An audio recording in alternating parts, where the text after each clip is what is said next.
Selamat datang di Weekend Learning Project, channel yang didedikasikan untuk kalian para millennials yang ingin melakukan percepatan pembelajaran dalam menghadapi dunia kerja yang semakin kompetitif. Karena kami peduli dan mengandalkan kalian sebagai bonus demografi untuk Indonesia yang lebih baik.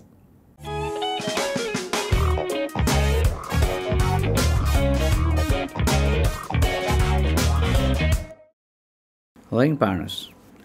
Remote working sebetulnya sudah diperkenalkan oleh perusahaan-perusahaan seperti consulting firm, teknologi company beberapa tahun yang lalu. Tetapi secara masif, remote working menjadi pilihan pada waktu terjadinya pandemi yang diakibatkan oleh COVID-19. Karena itu, COVID-19 dianggap sebagai Chief Transformation Officer yang meninggalkan legacy ya berupa sistem kerja yang remote dan hybrid seperti yang kita kenal saat ini. Nah, setelah pandemi mulai mereda, pertanyaannya adalah apakah kita akan kembali bekerja seperti dulu, di mana semua orang bekerja di kantor dengan jam kerja yang tetap ya seperti sebelum terjadinya pandemi.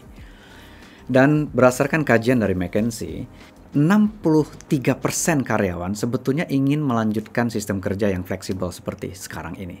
Ya, bisa bekerja dari rumah, dari kantor secara hybrid sesuai dengan kebutuhannya.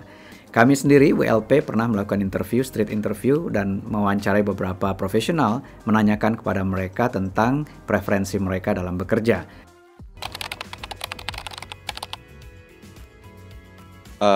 Aku fleksibel sih. Aku kerja di karena kerja di F&B industry, jadi ada yang WFH, ada yang work from the outlet. Antara WFH atau WFO sih sebenarnya saya lebih setuju antara gabungan gitu atau hybrid gitu ya. Karena ada beberapa pekerjaan yang bisa dikerjakan dari rumah, tapi ada juga yang memang harus dari kantor gitu. Karena perlu koordinasi dengan yang lain, tapi nggak bisa dilakukan dari jarak jauh gitu. Karena saya tipikal orang yang suka di rumah, jadi sebenarnya lebih suka dari rumah. WFO, karena lebih enak aja koordinasinya. Dan kalau misalnya bagian aku kan dia kayak ketemu dokumen, jadi lebih enak WFO. Kalau WFH susah koordinasinya. Kalau menurut aku sih boleh aja sih kerja di mana aja asal sesuai nama tanggung jawab aja. Dan banyak sekali advantage yang dirasakan, diperoleh dari sistem kerja yang fleksibel ini. Pertama, misalnya flexible working arrangement itu menghemat sampai dengan 51% biaya operasi.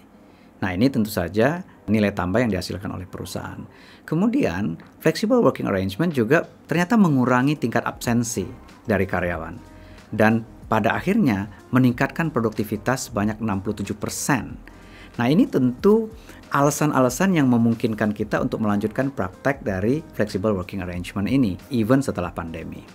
Tetapi tentu saja juga ada disadvantage dari sistem kerja yang mengandalkan remote dan flexible working arrangement ini.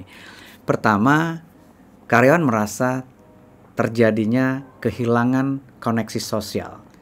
Karena selama ini kalau bekerja di kantor bisa bertemu secara fisik, dan dengan adanya remote working itu 80% karyawan merasa kehilangan aspek sosial yang tadinya ditemukan pada saat mereka bekerja secara offline di kantor. Disadvantage yang kedua adalah munculnya kelelahan atau fatigue karena bekerja secara virtual menuntut lebih banyak karyawan bekerja di depan layar. Dan tanpa sadar kadang-kadang meeting sehari bisa 3, 4, 5 kali dari pagi sampai tengah malam.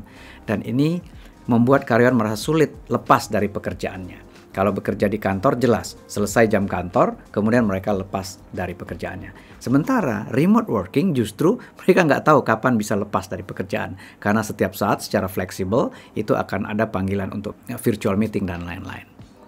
Nah, sekarang kembali ke kalian. Apakah kalian lebih menyenangi bekerja secara offline di kantor, atau kalian lebih menyenangi bekerja di rumah, WFA, atau kombinasi atau hybrid ya. Dan kalau bisa kalian isi kolom komentar bagaimana preferensi kalian dan mengapa. Nah, dari jawaban-jawaban kalian diharapkan tentu manajemen memiliki masukan input untuk memperbaiki sistem kerja yang memungkinkan karyawan lebih meningkatkan engagement-nya dalam bekerja dan meningkatkan produktivitasnya untuk karyawan. Terima kasih, selamat belajar, salam Learning Partners.